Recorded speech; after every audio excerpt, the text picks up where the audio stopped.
Hey everybody, in this video we're going to calculate the location of the x-intercept and the location of the y-intercept for the function 2x plus 4y equals 8.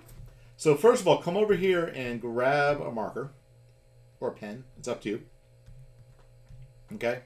And the key thing to remember about the x-intercept is that for the x-intercept, the y value is going to be 0. So what I want you to write in here is we're going to write our coordinate, but we know that the y value is going to be 0. And then the opposite is true for the y-intercept. For the y-intercept, we know that the x value is 0. And then we have to figure out what the y value is. Okay?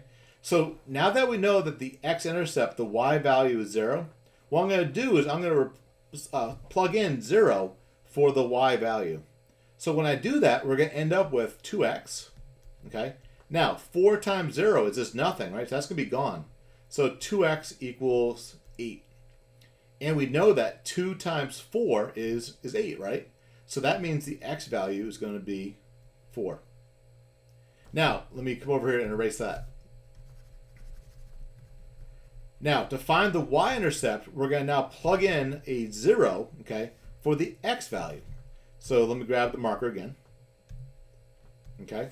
So again, this is the x value. So I'm going to substitute the 0 for the x.